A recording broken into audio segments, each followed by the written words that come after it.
We sat on an MTA storage box in the 116th Street station while we waited for the downtown 6 train. Dee Dee sat with her back nestled up against me, my arm around her waist.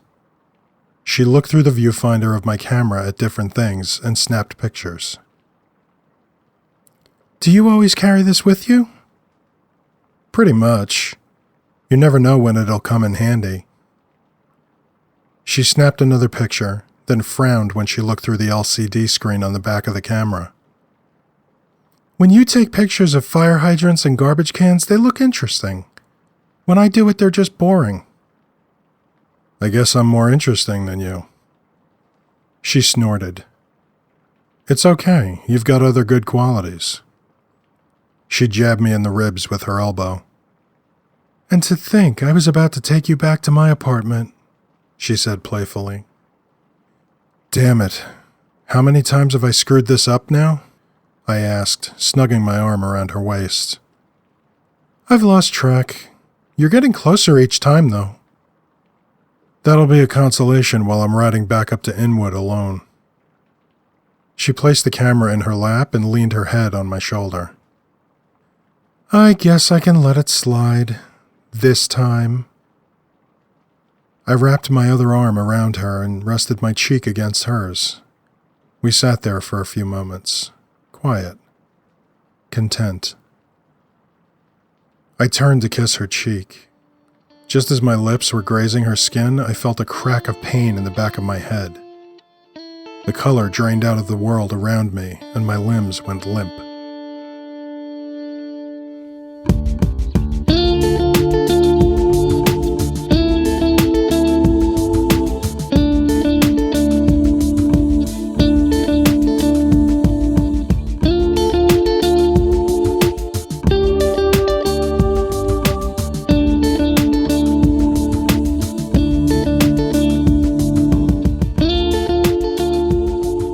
Ask a New Yorker where the most beautiful part of the city is, and they'll not only tell you where, but when. Coney Island in early June, Prospect Park in autumn, Times Square on New Year's Eve. As far as I'm concerned, there's only one moment during the year when New York City is beautiful. It arrives after winter has spent months pounding the hell out of the city.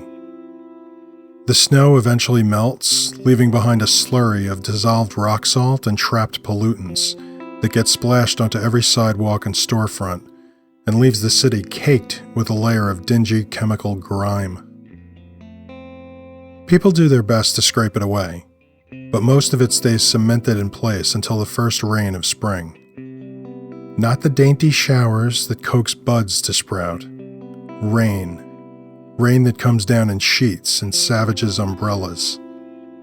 Rain that strips the grime from lampposts and stop signs. Rain fierce enough to scrub out dumpsters and find its way into every crack and crevice. Once the asphalt has steeped to a rich black and the buildings are scrubbed clean, the rain moves on. Then, for a few hours, the entire city is genuinely beautiful. I stood at my kitchen window and watched the clouds roll in over the city as I drank my coffee. They were gray and swollen with the first rain of the year. There were a handful of nice days in the past week, but the temperature had dipped back into the low 40s. It promised to be a wholly unpleasant day. A single drop splattered on my window pane, then another. A moment later, the sky was filled with sheets of rain. I took another sip of my coffee and dialed Dee Dee's number. "Tell me you're not calling to cancel on me again." "No, my day is clear." "Good." "What are you up to?" "I was doing what any rational person does at 7 a.m. on a Saturday. Sleeping." "Sorry, I didn't mean to wake you." "Well, now I've got you in bed with me, so it's fine." I'd been on enough dates with Dee Dee that spending the night together was well and truly overdue, but our schedules had tripped us up for the past few weeks. I had a string of jobs that took up a lot of my time, including a rare, legitimate photo shoot. When I was free, She was working late. So we're still on for tonight? Depends on what you have planned. I've got a pile of laundry that's threatening to take over my bedroom if I don't do it. Can you make me a better offer? You set the bar pretty low. It's appropriate to your skill level. Uh-huh. So, what did you have in mind? Dinner at Sabroso, around 8? And he clears the bar with room to spare, she said. We firmed up the details and I was off the phone barely a minute when it rang again. I winced when I saw Gary Walton's name on the caller ID. Gary was a vet who ran a boarding house for other veterans. Cargo rented a room at his place. There's only one reason Gary ever called me. I picked up the call and said hello. Hello, Ryan. I'm sorry to bother you, but Cargo's missing. How long has he been gone? 3 weeks. He probably just crashed somewhere. I'll check his usual spots. No, I think he's really gone off the rails this time. Why? Ryan, you need to come see this. An hour and a half later, I was knocking on the door to a house in Kew Gardens. Gary ushered me into the house and we walked up to Cargo's room on the second floor. He's been a little weird lately, coming and going at odd hours, staying in his room for days at a time, not even coming out to eat or shower. A couple of times I saw him sitting in the living room just kind of staring off into space, but when I talked to him, he'd snap out of it. We'd talk for a while and he'd be fine, so I wasn't worried. Then he was just gone. No one in the neighborhood seen him. We stopped in front of the door and Gary put his hand on the doorknob. Normally I give the guy his privacy, but last night I finally decided to check his room. Figured if he left his stuff here, then at least I know he had plans to come back. He opened the door. I crossed the threshold slowly, taking in the appearance of the room. Shit. Every square inch of the walls was covered in a childlike scrawl. It was a rambling mess of half-finished sentences and crudely drawn angels and demons. Hundreds of Sharpies hung like clothespins on cords strung from the ceiling. Shaking my head, I pulled my camera out of my bag and took pictures of all 4 walls, so I could check them over later if needed. On top of his dresser were prescription bottles with names I could barely pronounce. Inside the top drawer, in the pockets of a neatly folded pair of jeans, were 6 more bottles filled with the same drugs. I put them all on the dresser. Despite the fact that some of them dated back 2 or 3 months, they were all full. I held one up to Gary and gave it a gentle shake. Yeah, that's what I was afraid of. Why did he keep filling them if he wasn't taking them? His caseworker, Mike, checks the dates on the bottles when he visits. If Cargo isn't filling them, then Mike tells the psychiatrist. I called Mike to let him know what was going on. He said he'd keep an eye out, but the guy's got 100 cargoes to keep track of, he said with a shrug. I poked around the room for a few more minutes, then pulled some cash out of my pocket and held it out to Gary. I'll cover the damage.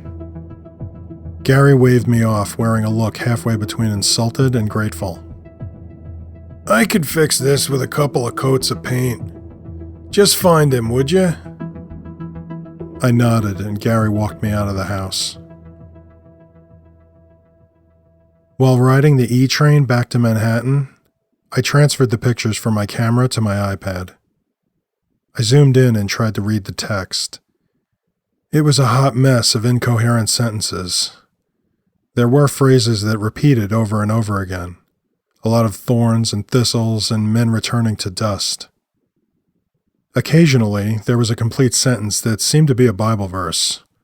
One in particular was repeated several times. He was crowned, sanctify and make easy all the thorns in the flesh we may ever be afflicted with.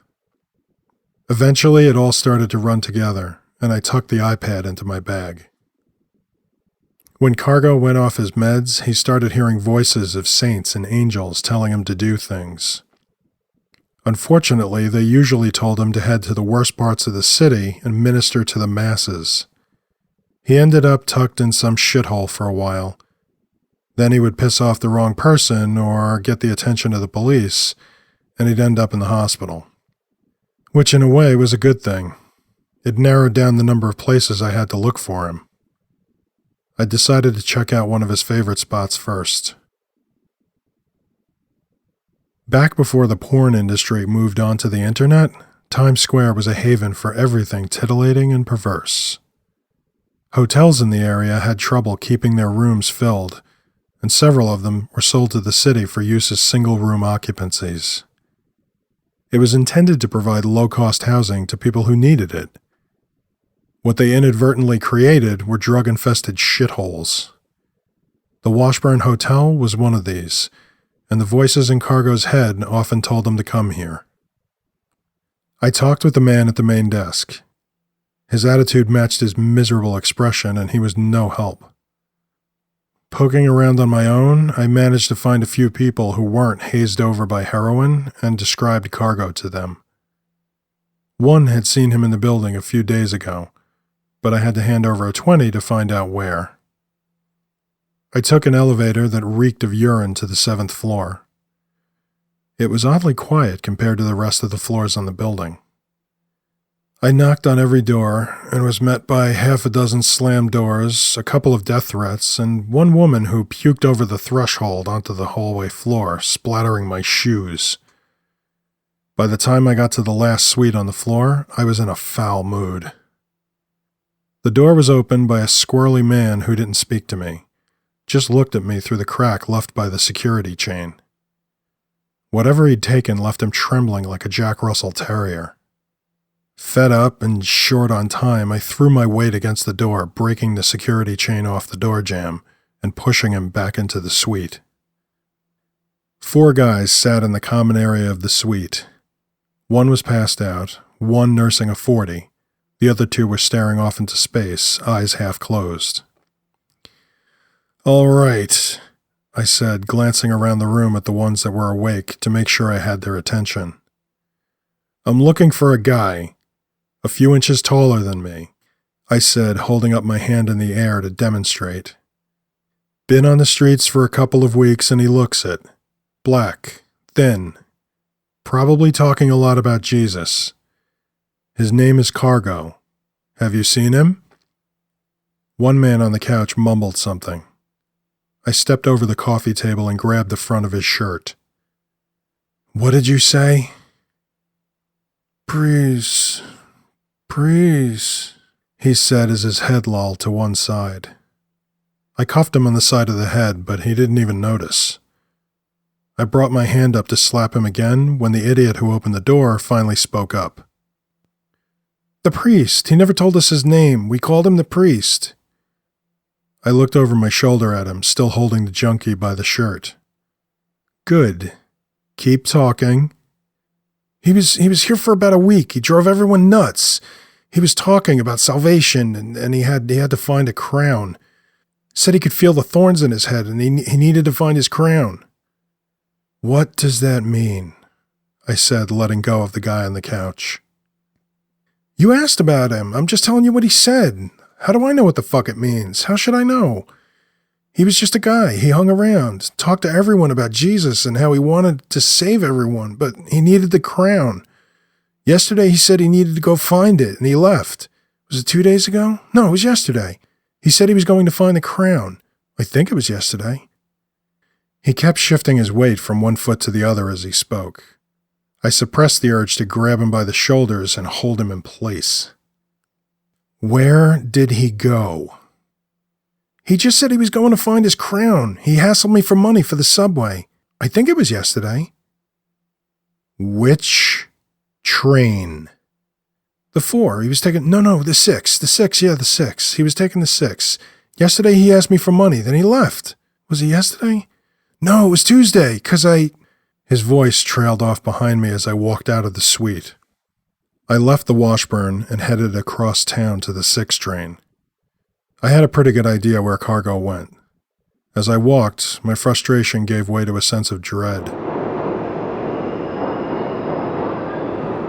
The wind had kicked up, driving the rain sideways under my hood as I emerged from the Hunts Point Avenue subway station. I looked around at the brick and concrete plaza next to the subway entrance. It was called Devalier Square. A small brick building sat at one end of the square. There were steel beams that radiated out from the front of the building in a horizontal arc. The tips were angled and they made the building appear to be wearing a crown of thorns. The metal beams were held above the ground by several round brick pillars. I glanced around the square trying to figure out where to look for Cargo next, but my gaze kept drifting to the streets and the storefronts. I was a little paranoid about being noticed up here. After my conversation with Sasha, I decided to avoid the Bronx entirely. It wasn't fear that kept me away, or pride. It was simply more convenient to let Puño self-destruct than confront him. Standing there in his neighborhood, right out in the open, was not part of my plan. I needed to get this over with as quickly as possible. I scanned the square again and saw the outline of someone sitting behind one of the pillars. I walked over and found Cargo, wearing only a sweatshirt and a pair of jeans. He was holding a large piece of cardboard over his head to deflect the rain, but he was soaked to the bone. I knelt down next to him. "Cargo," I said, placing my hand gently on his shoulder. His left eye was swollen shut and he had a nasty cut on his lip. His right eye stared at the ground. He started mumbling. "Cargo?" His gaze darted from me to the ground several times, as though he were afraid to look me in the eye. The mumbling became a little louder and was recognizable. "Our Savior, Jesus Christ, suffered and died for us. In His name, my God, have mercy." "I'm sure He will, man. While God's doing His thing, how about I get you out of this rain, huh?" I gently tugged him up by the arm to try and get him to stand. He looked at me as though he had just noticed I was there. He gave me a brief smile that faded as quickly as it came. Then he leaned forward and let me help him up. I knew the best thing was to get him to the hospital, but his clothes were soaked and he looked like he hadn't eaten in days. I bought a pair of sweatpants and sneakers from a discount store across the street. While he changed in a nearby alley, I got him a sandwich and a cup of coffee. As I paid for the sandwich, the owner gave me an appraising look. I was too distracted by Cargo to be sure, but I thought there might be some recognition in his eyes. Given the amount of noise Puño was making on the streets about me, it made me uneasy. Cargo ate half the sandwich in a couple of bites, then took a gulp of the coffee. As the warm liquid entered his body, it seemed to remind him just how cold he actually was, because he started shivering violently. I got him to drink the rest of the coffee and tossed the other half of the sandwich in a nearby trash can. We walked back down into the subway together.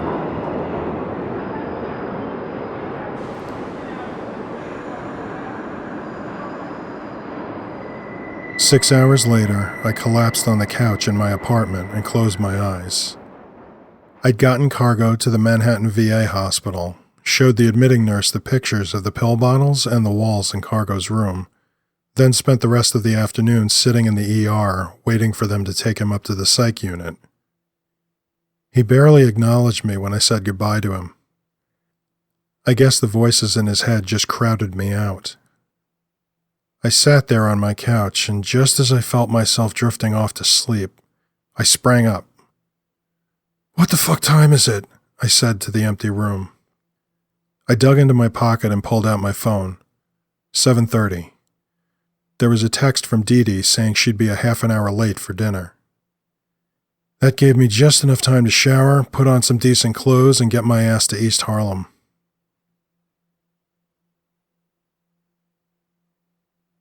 Sabroso is Dee Dee's favorite restaurant. That's pretty much all I knew about it before I got there. It's a colorful little place that serves a confusing combination of Spanish and Chinese food. I was still trying to hide my disappointment over the options on the menu when the waiter arrived. Dee Dee gave me a knowing glance and ordered for both of us. After a few drinks and a stir-fried steak dish that was surprisingly good, the waiter returned with an offer of coffee. Before I could accept, Dee Dee said, "I've got coffee at my place." The waiter excused himself and returned promptly with a check and a conspiratorial grin. We sat on an MTA storage box in the 116th Street subway station while we waited for the downtown 6 train. My shoulder bag was tucked behind me. Dee Dee sat with her back nestled up against me, my arm around her waist. She looked through the viewfinder of my camera at different things and snapped pictures. "Do you always carry this with you?" "Pretty much. You never know when it'll come in handy." She snapped another picture, then frowned as she looked at the LCD screen on the back of the camera. "When you take pictures of fire hydrants and garbage cans, they look interesting. When I do it, they're just boring." "I guess I'm more interesting than you." She snorted. "It's okay, you've got other good qualities." She jabbed me in the ribs with her elbow. "And to think I was about to take you back to my apartment," she said playfully. "Damn it. How many times have I screwed this up now?"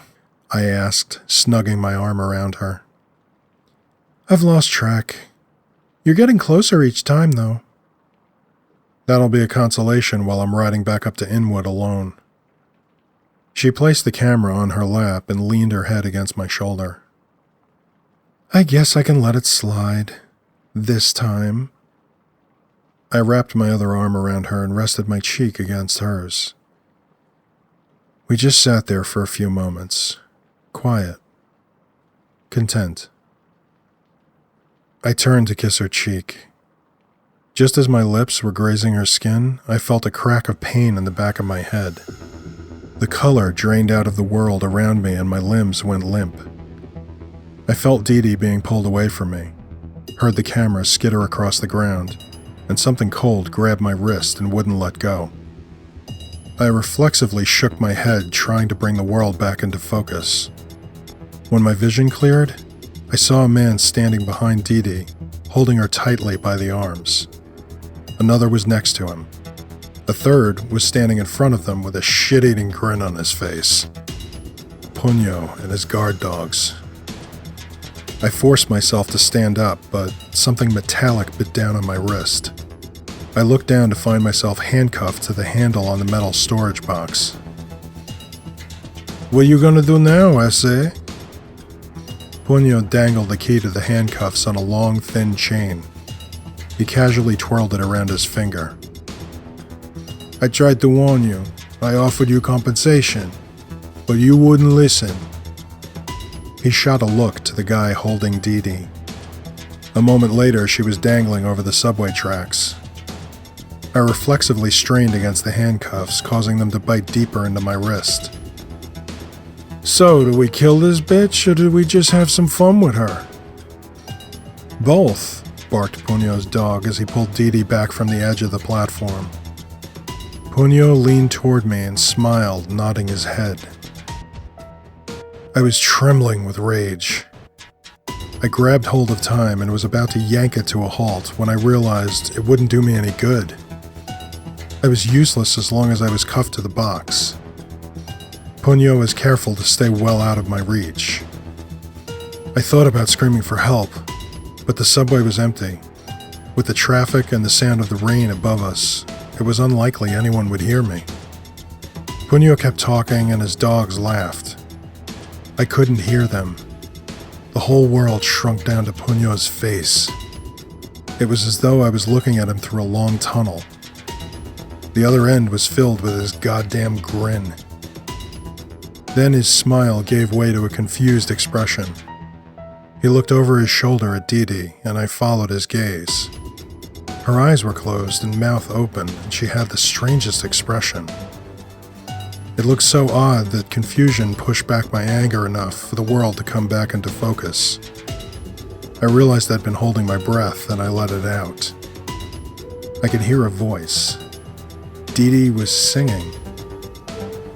Her voice cut through everything and seemed to land squarely in my gut.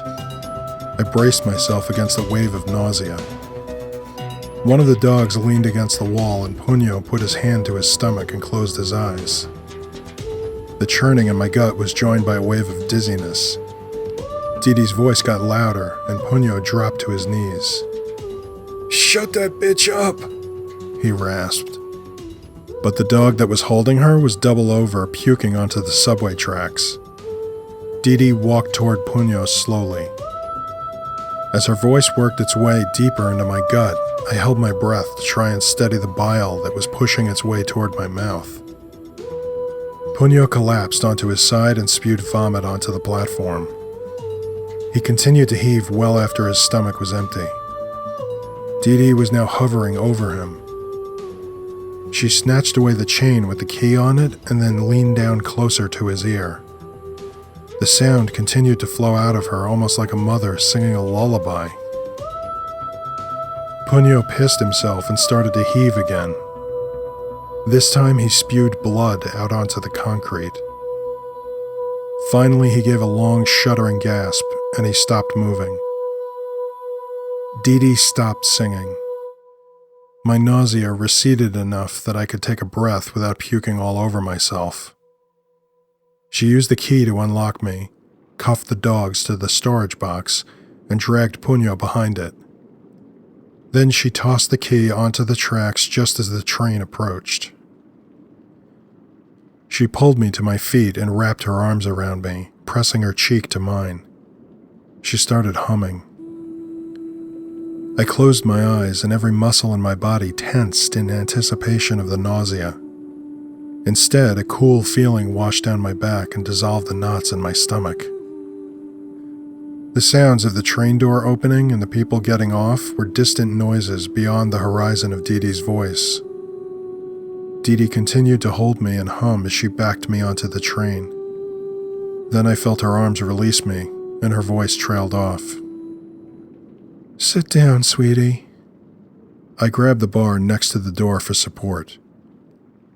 I opened my eyes just as the doors closed, separating me from Dee Dee, who was still standing on the platform.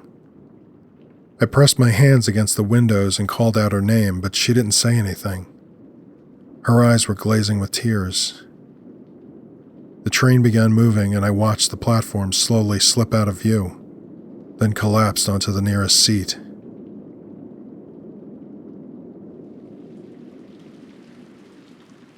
I sat on the stoop to Dee Dee's building, waiting for her to come home. The small awning over the door blocked some of the rain, but my feet were getting soaked. I didn't care. My head was so crowded with the wreckage of the day that I had checked out. I just sat there watching the falling rain as it sparkled in the light that hung outside Dee Dee's door. I fell asleep at some point and was roused in the middle of the night by a voice saying something and a hand shaking me. The rain was still pelting the pavement. "Go home, Ryan," Dee Dee said. "Can I talk to you?" I asked, grabbing the doorknob and pulling myself up. The rain had soaked me from the waist down and I was shivering. "I don't think it's a good idea," she said as she unlocked the door. "I just want to ask you a question." Her shoulders dropped in a sigh. There was such a look of profound disappointment on her face that I actually took a step back. "What? What do you want to know? Did it really happen? Is he dead? Am I a freak?" "Yes." "Actually, I want to know why you didn't get on the train with me." She rolled her eyes, pushed the door open, and stepped inside. Then she turned and spoke to me over the threshold. "Look, I don't know if you're a glutton for punishment or you're trying to live out some weird sexual fetish, but I'm not your unicorn and I'm certainly not your therapist. It's not your fault. This is how it goes. Trust me, you don't want any part of my life. I took a half step toward the door, but she waved me back. Look, you're cute, and you're interesting, and you're broody, and all that horse shit. It would have been nice if we could have stretched this out a little longer, but we can't. You need to move on, and I'm better off alone. If it's what you really want, I'll go. It is, she said. Would you do one thing for me first? She hesitated a moment, then nodded. I stepped closer and took her hand in mine. Her eyes pleaded with me not to make this any harder. I gave her a reassuring nod and gently pulled her back out onto the stoop. I closed my eyes, grabbed the ever-present itch of time, and pulled. When I opened my eyes, she was staring past me, wide-eyed. Her eyes darted around at the raindrops that were frozen in the air around us. She took a step toward the edge of the stoop. I held her hand firmly and gave it a gentle tug to get her attention. Don't let go. She nodded slowly. She looked at the droplets suspended in the air, glinting in the now red light that poured out from the sconce next to her door. They looked like little uncut rubies hanging in the air. When she looked back at me, I said, "You're not alone." She touched a finger to one of the drops. When she pulled away, it hung there like a red smudge in the air. A giggle escaped her. Her free arm slipped around me and she pulled me close. After a few moments, she met my eyes. She glanced out toward the drops, then back at me with an expectant look. I nodded. She watched as I gently let time slip back to normal and the drops started falling again. Her grip on me tightened as the roar of the storm returned, and the light waned back to an ordinary white. She stared at me for what felt like an hour. Then, an uncertain smile crept across her mouth.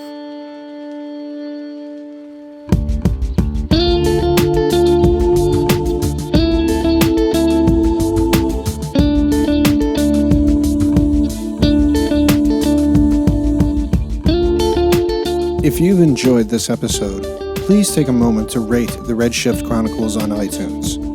The Red Shift Chronicles is written and performed by Tom Simonson. The show is recorded by Steve Simonson at String Theory Studios.